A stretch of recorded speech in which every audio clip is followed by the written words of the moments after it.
All right, so this week I want to talk about my next film, Concrete River, which, if you read it in the newsletter, you read that I was making a short film, but possibly an anthology. But, some things may have changed a little bit, and I do want to cover some of the ground that I talked about but in more detail in the newsletter, talk about some of the changes, give some more insight, and just talk about where my head is at in regards to this film. So, Concrete River is a film about an unhoused music producer who is trying to reconnect with his estranged daughter.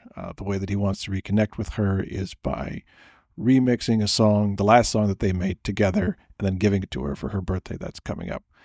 But along the way, he meets a teenage drifter. They form a little family, and this changes the way that he sees the world. Very much in line with some of the other films that I've made, or actually that I've produced recently. One being Gabriella, which is about the dreams of an undocumented woman, and Forbidden Fruit, which is about a black preteen living in a food desert in the South. These are stories that are about the real lives of real people and their hopes and dreams and how they find agency in the situation that they're in. So, pivoting over to Concrete River, we're tackling just another aspect, unfortunately, of American life, which is people without housing. Very much a mirror into our potential future. As years go by, there are more and more people that do not have access to housing. And unfortunately, our system is set up so that we are all just one bad circumstance away from it, unless we have the support of friends and family. But in taking on this film, I'm trying to do something different. I'm trying to present a reality that can be very dark without hope, and I'm trying to do it in a way that gives you a sense of hope. We still want to show, the reality of what goes on with people who do not have access to housing, but we don't want to do it in a way where it makes you either feel sorry for them or feel sorry for yourself. We want to do it in a way where you see our main character, Travis, as a person, and you are rooting for him to succeed no matter the situation that he's in, which was the challenge that I had when this idea was originally brought to me. I remember just coming off of making a short film called Breakaway, which if you go to my YouTube channel, you can see a trailer for it. A DP friend of mine, after watching it, gave me an idea about someone that he had met. My DP is a best boy for a lot of large productions here in Los Angeles, including The Mandalorian. He talked to me about this guy that he met who was homeless, and he sold knives to people. They call him the $5 knife guy. He runs around, tries to sell people knives, tasers, all kinds of things. And he said, you should make a film about that guy. So I was intrigued. Then I was also concerned, how do I make this not depressing? Because if you were to go to a theater and saw that there's a movie about homeless people, you would think it was dark, depressing, without hope, and probably by the end of it, you would think I should see it, but I'm probably going to want to have a stiff drink afterwards. So that was kind of the challenge. And also, I didn't want to make him, an object of pity or derision. If people who are homeless are not being portrayed as somebody you should feel sorry for, they're being portrayed as somebody that you should laugh at. They're usually the butt of a lot of jokes, especially in film eras bygone. So again, this is a film where I'm trying to make sure that we are portraying Travis, the main character, as somebody who happens to be homeless, not someone whose homelessness defines him. I mean, he's a music producer. He has a daughter that he wants to reconnect with. He has another person who he meets on the street who he's trying to take care of and bond with, despite the fact that, he's got some anger management issues, which I'll talk about in a little bit. And overall, I want this to be a film that's about family, resourcefulness, community, and really playing up the musical aspect of it. One of the things that I thought of later on, which has made its way into the script, in order to elevate this film visually, so it's not just handheld guerrilla documentary style filmmaking, although we may do some of that, Travis has what is known as chromesthesia. It's a form of synesthesia, which means that he is able to see music. Pharrell Williams apparently has it. Billie Eilish has it. It's very individual for everyone who has it. Some people can taste the color orange. Like they look at the color orange and it reminds them of something else, usually not even related to anything that is colored orange. It just reminds them of a food.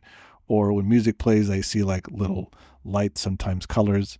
And so the way that we're expressing this is that every time a piece of music comes on, Travis sees these little light prisms that just show up from existing light sources. And it's kind of his superpower because it enables him to craft music. And now, unfortunately, because he is out of the studio and he has no home, he's just overwhelmed by the amount of noises and sounds that are around him. So again, it's a superpower that he's trying to get a hold of, and I'm hoping to be able to use that in the film as a way to give him agency again. It's something that he's trying to harness and get back to the place where he was when he was in the studio, where this was not something that was a detriment to his life, but also an element. And homelessness is not something that I have personally experienced, but I can honestly say that I've been close. Being in the film industry is not an easy road.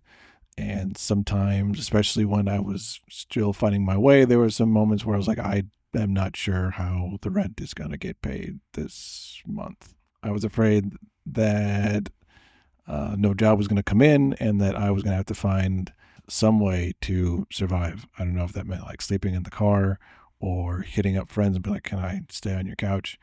And that's really the reality for a lot of people who are considered homeless. There's homeless meaning you live on the street, and then there is homeless meaning you just don't have a house that is in your name.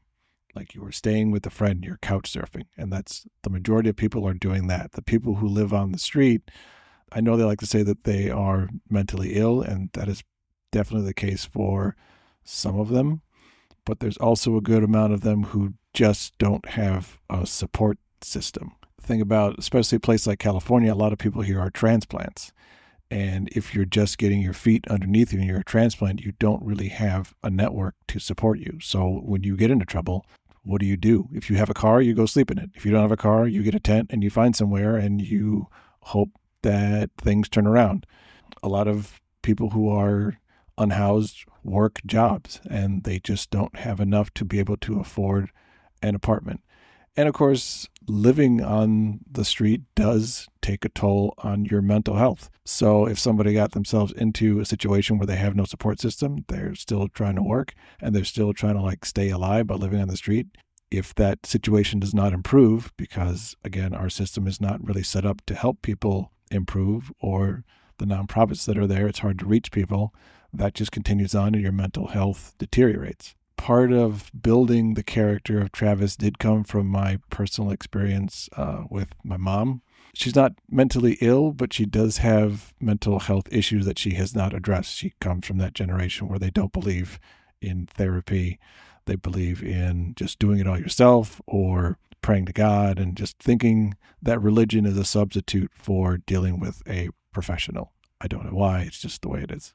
So she has been in many a situation where I've gotten a phone call that she does not have the means to pay for her place to stay and she needs help. And it's either been through me or combined with other members of the family in order to make sure that she has a roof over her head and food to eat. And as I was writing this script, I was just thinking, wow, what would happen to my mom if nobody was here? And this kind of helped me form the character of Travis. Like my mom, he's a dreamer. He has, talent and ambitions, but the way that he was brought up and raised and the things that have happened to him in his life have just made it so it's difficult for him to always function the way that the rest of us think that we should, because he has problems that he just hasn't had the means or the wherewithal to address.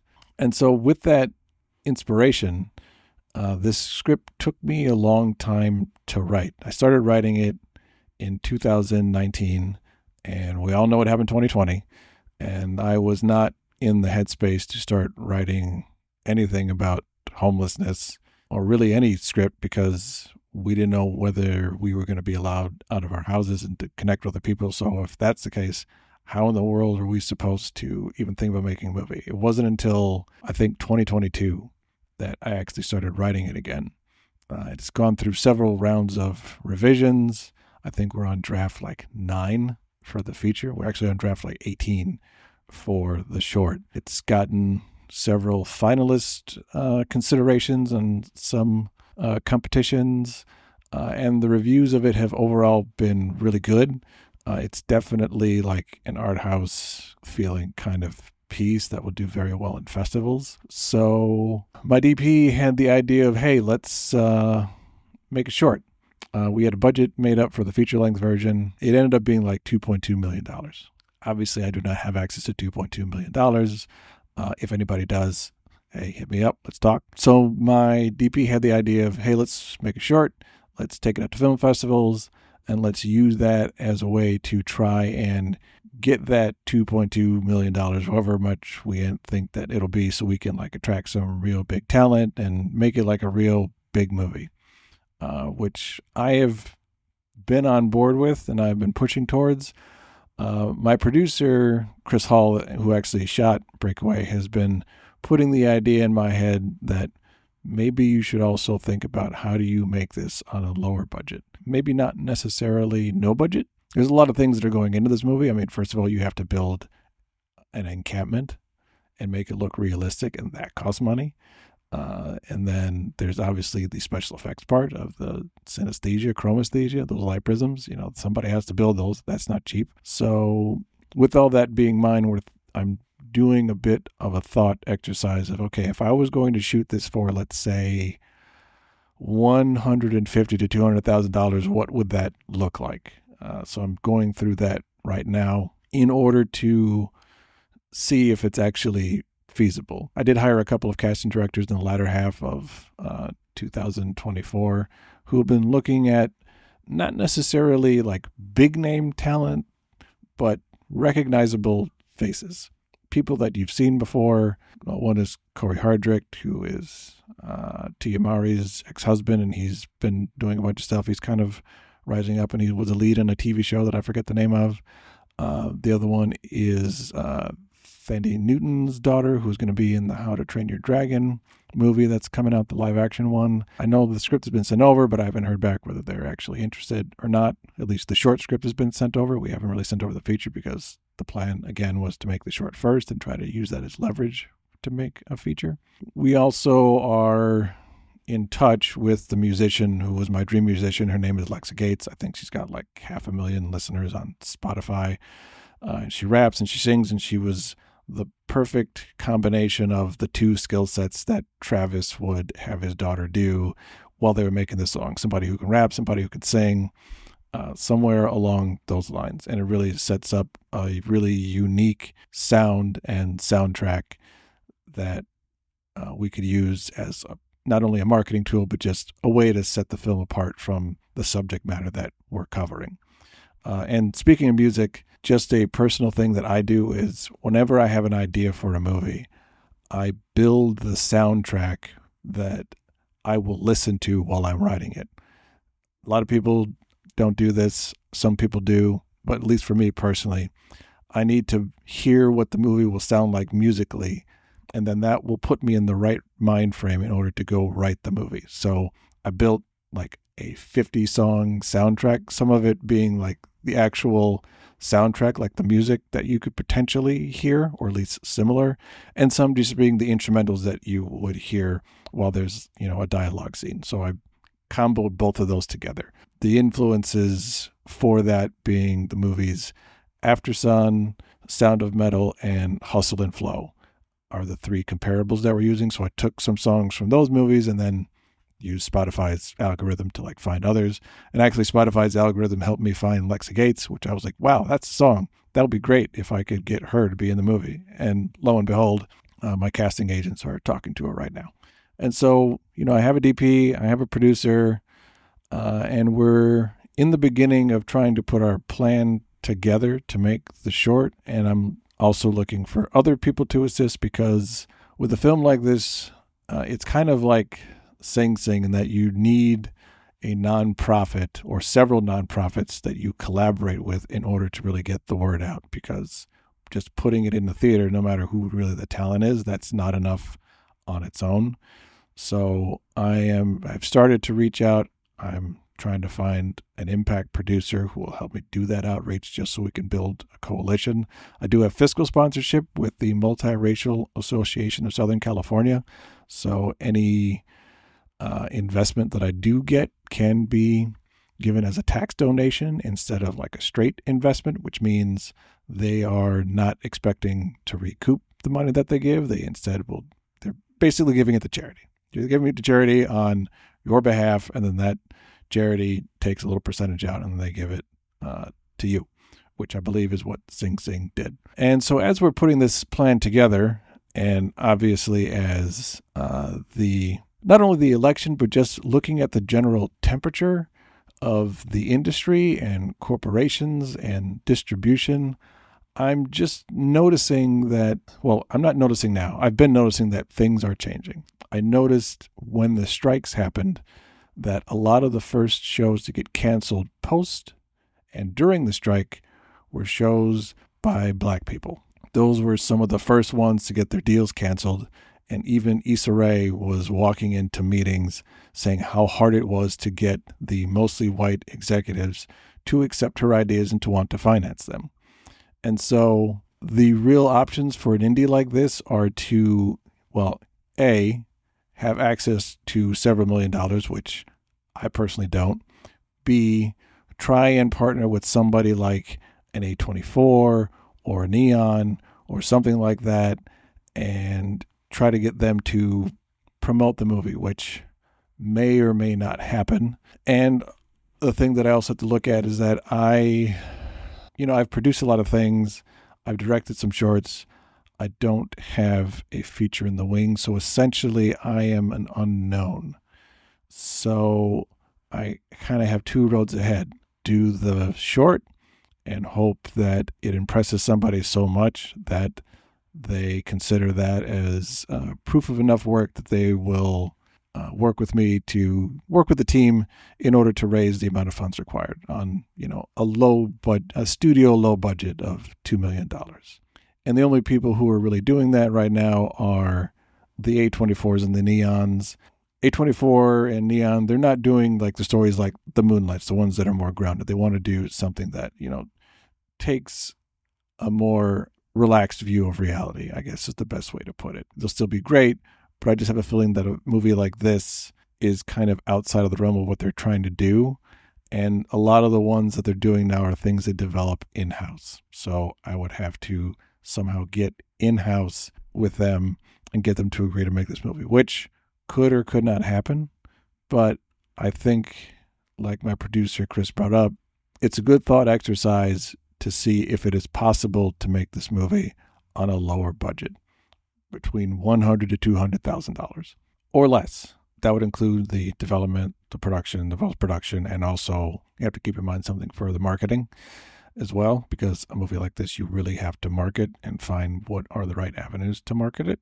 So that is the thought exercise that I'm going through, because let's just be honest, the industry right now sees people like me mostly as DEI hires and therefore risk. They do not want to get on the bad side of the current administration, who is all about the misinformation that DEI and diversity have ruined everything, from, flight control patterns to Hollywood. So stepping into that beast is an even tougher road to climb if I'm trying to do it the traditional way. But if I look at what resources that I do have, I think there's a way to do it on my own without needing to please the powers that be, without having to essentially get lucky. I think the short route involves a lot of luck, especially if I'm trying to do it as my first feature film and not like my second or fifth. Obviously, we could still go down that road, and I'll just have to figure out another feature that gives me that credibility. I mean, I do have the Ukraine documentary that's coming out where I'm listed as a producer and I'm editing. There's another documentary that I'm shooting right now. But I know that for people like me, when you walk into the room and people think that either you're black or you're mixed or you're some kind of mix with black, there's always going to be some type of disqualifier. An excuse will be looked for to not give you the job, because that's just the history of America. If there's a reason why we can't give you a chance, then we will give it to you. So as I'm looking at this film, I have to look at, okay, what are the things that will be used as a strike against me? And the biggest one is, well, don't have a feature film yet. And even if I have a feature film that is a documentary, it's like, well, you've done that, but it's not a narrative feature film. So that's kind of the crossroads that I'm at, and I'm starting to lean in the direction of making it on a lower budget. Now, we'll see also if that's even possible. I've been going through the script and chopping it down. The last draft was 110 pages, and I've got it down to 103. So that's a good step in the right direction. Less pages means less days. If anybody's ever used it, I put it through Studio Binder, the 110-page version. I think we got it down to, I think it was 21 days. We did like 7 pages a day, which is aggressive, but, doable in some senses. But if I can chop it down to like between 90 and 100 pages, then I think maybe that'll put us between like 18 to 20 days, which is it's a lot more realistic in order to pull off something that's, between $150,000 and $200,000. So we'll see. We'll see where I end up. But I'm just, as I not just watch the news and see what's being reported, but when you hear the things that are coming out of people's mouths and you see the reactions of people who are in power, and you see that there's a lot of capitulation being made to the current administration, obviously that could go away eventually. But do I want to wait and see if that goes away? Or do I just want to give a middle finger to anybody who is trying to capitulate and say, I just made this on my own, and just start the whole process of trying to build an ecosystem on my own so I can make the things that I feel like making without having to ask permission? And part of that means that perhaps I don't get access to the great amount of resources that would be ideal to make a movie like this, but doing it in a way where on a lower budget, but still having it come out great. I did talk to a couple of actor friends of mine and send them the script, and I'm waiting to see what they think back. And I've noticed that as I've started to put out more about this movie, I'm getting a little bit more interest. I had a phone call actually the other day with someone who I met a long time ago who actually helped me fix all the mistakes that I had in the script. Word to the wise.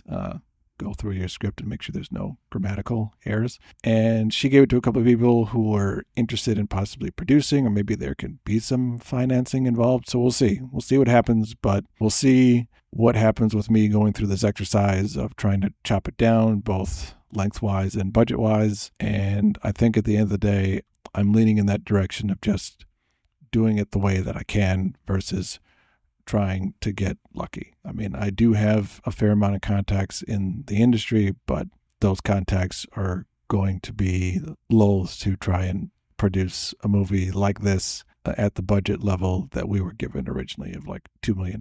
So there we go. I mean, in 2026, I want to have that movie. If it's a short, if it's a feature, I want to make it and show it and be able to show it to people, because I think it's really important. It's really timely. The access to housing and poverty is something that is an issue now, and nothing is being done about it. So it's just going to continue to be more of an issue.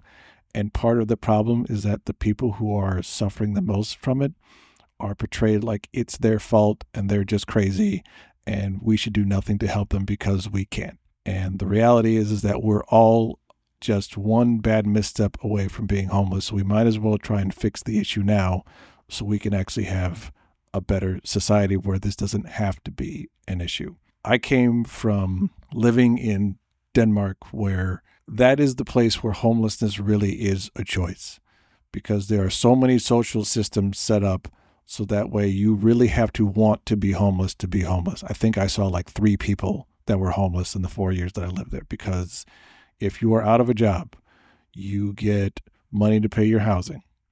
It's not enough to live in the best neighborhood, but a bad neighborhood in Denmark is like, I don't know, maybe somebody steals your bike, perhaps, or there's some like graffiti. It's not like people are getting murdered over there. So you get money to pay your housing. You get money for food. If you're going to go back to school, they will pay for the school. There's free job training. There are a lot of systems set up so that way, again, you can manage to live on the social welfare system. We did it for a bit. And the thing about living on a social welfare system is that everybody thinks that you're just going to be lazy and do nothing.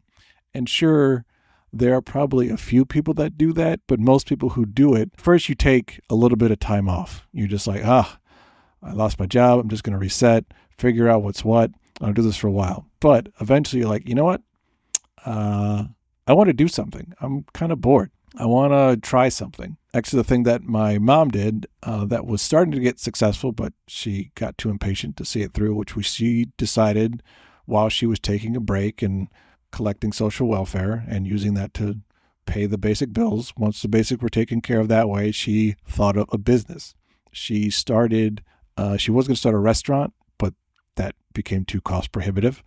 And actually, in order to start a business, there are loans that you can get from the government, but you have to fill out a detailed business plan and send it in, and they have to approve it, which that did not get approved. So eventually she decided to pivot from that to a catering business, which started to slowly be more and more successful. She still had to collect some money from the government, but she was able to collect less. And I think had she have continued that, she probably would have had that restaurant eventually. But that's the reality of when you are living in a system that has social welfare. Yes, social welfare will enable you to live off of it forever if you want, but it will cover the basics. What the basics are depend upon the country, but after a while, you want to do stuff. It's just human nature that we want to do stuff. We want to be, I don't even want to say productive because that's more of an American thing. We just want to be out there doing things. We want to be with other people.